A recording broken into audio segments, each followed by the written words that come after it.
Corsica drew my interest as a romance language major. So I studied abroad in France my sophomore year of high school, or sorry, not high school, my sophomore year of college.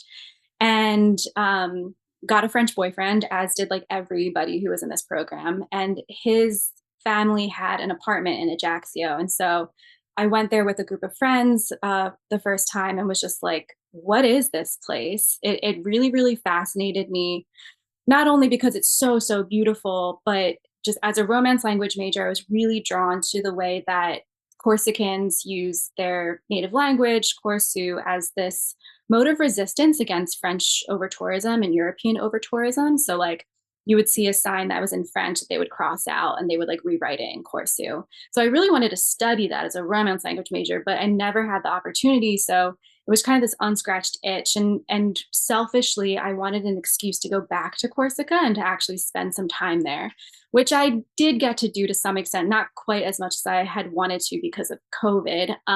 But yeah, so I felt like actually this place was really ripe for a novel setting. And during the late 90s in Corsica, there was this huge rash of independentist violence. And that culminated with the assassination of the prefect, Claude Arignac, in 1998. So initially I was like, let me set the book around that time. However, I knew that I wanted to jump forward into the future. I wanted it to be about 20 years. And I started the book in 2016. So I was in a bit of a conundrum because I was like, I don't want to start this book in 98 and then have to write 2018 while it's 2016, which actually was like a really good call on my part because I couldn't have imagined where things were going to be going in 2016. Um, so I was like, let me push it back to a time that, like, once I jump into the future, I can actually like grapple with. So 2013 felt doable to me. So anyone who is looking to learn more about Corsica's real independence movement should not rely on my book as this one-to-one reliable source, but I hope at the very least that it gets people interested so they can go back and do their own research. And it was important to me to make the issues that Corsicans face in real life the same in the book. But the other details I felt some liberty to massage. So, for instance, the group itself and, these separatist groups, they exist in Corsica, but I didn't model any of the groups in my book directly off of any of the real life groups. I did, the source of their tension in the late 90s was this scission that took place, and a lot of the violence was an internecine violence. So I did borrow some details from that, but their reasons for splitting from each other and their reasons for attacking each other were different than in my book. So in my book, you have this group that split off because you have these characters who are half Corsican and half Maghrebian, and that was like a source of discontent within this larger group. And so that never existed in Corsica, but I thought that that would be a really interesting way to explore this complex Corsican identity, which I think is true of a lot of places that have like these strong ethnic identities. That, as outsiders come in, even if that initial population is pretty oppressed, they can often turn around and start oppressing the people who are new to their area. And so, yeah, I thought that if I was writing about Corsica, it was important to explore that tension that exists between, like ethnic Corsicans and then these Maghrebian and African immigrants who are coming in. Severine is 17 years old. She is the daughter of a French politician and an American heiress mother. And her father has just been named prefect of Corsica. So he has moved their family from Paris down to this, small Mediterranean island. And Severine is not happy about it.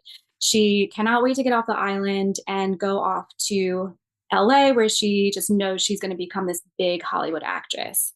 But before that can happen, she is kidnapped by this radical group of Corsican separatists who take her off into their safe house in the remote interior of the island. And when negotiations fall through, they find themselves stuck with each other.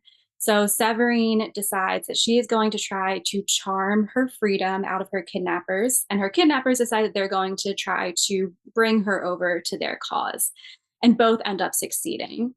So then the rest of the book tracks, the violence, the way that the relationships evolve. There's some romance, there's a lot of drama.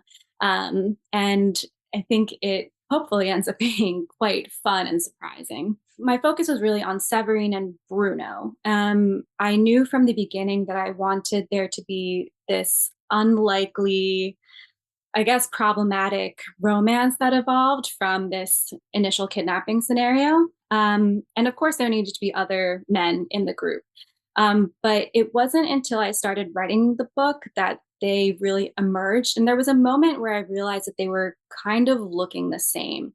And so I went back and I was like, how am I going to distinguish these two other men? And how are they going to like impact the dynamic of this household? What are their relationships with Severin going to be like? What are their relationships with each other going to be like? And so I figured that there are archetypes within these like liberation or leftist or militant movements. And I don't think that's necessarily a bad thing. I thought that was something that I could work with and could, use as a jumping off point. So in my mind, Bruno was like the intellectual who maybe hasn't ever really gotten his hands dirty, but he has these like very strong, articulate ideas about why they're, fighting this fight.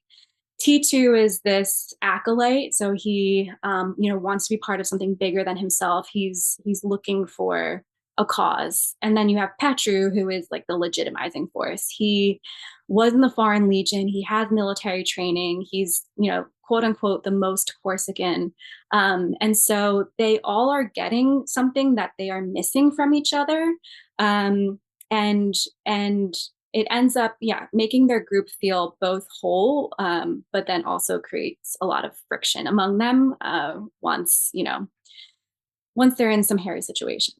Initially, I did not feel a lot of sympathy with the kidnappers, even though it was my goal to make them sympathetic. Like, I just found myself automatically writing them to be harsher with her, to be a little bit sillier in their convictions, to seem more like blowhards. And then I was like, okay, so now they're gonna become friends, lovers, and that's not earned at all. Like, I'm not rooting for these people despite myself. So I had to go back. I actually watched a couple movies that were about kidnappers and their victims falling in love with each other. This is like low key a genre. So I watched Buffalo 66, which was directed by Vincent Gallo, and I watched Tie Me Up, Tie Me Down, directed by Pedro Almodovar.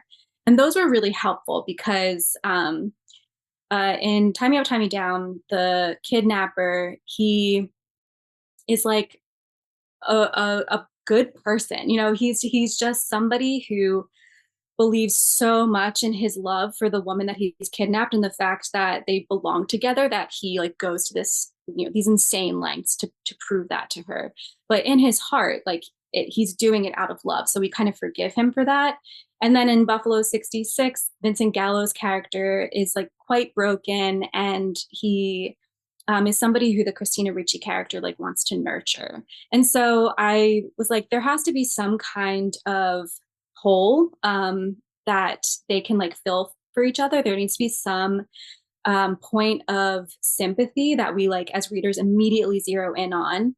And also they can't treat her too badly. So like, no like grotesque violence. They have to be like figuring it out as they go. I think that's what I really landed on. Like, these are people who were kind of in a desperate state. Their reasons for kidnapping her are mostly because they want to get their beloved friend out of prison. And then they're just trying to like inhabit these large shoes that they're really not meant to. They're not killers. They're not even fully soldiers. They're just kind of, people who have strong convictions, who have just found themselves a bit in over their heads. Figuring out how to write her radicalization was really challenging. And I knew pretty soon after wading into it that it couldn't purely be political, and it couldn't purely be self-interest, because of course, Severine sees this as a way to become this public figure that she's always wanted to become. But there had to be this third or maybe even fourth thing. There had to be some kind of emotional investment. Um, and that's largely where Bruno comes in. And that's also where she, starts thinking about this beloved nanny that she had her whole life. And she's just like recontextualizing everything that she's lived up until this moment and thinking, I felt like my life was lived so ethically and morally, and now I'm not so sure. So yeah, it had to really be like this confluence of reasons as to why she would want to join this group. And it was hard to get there. But the funny enough, it seemed like the political rationale was actually like the easiest, and it was those other like psychological and emotional qualities that were harder to tease out.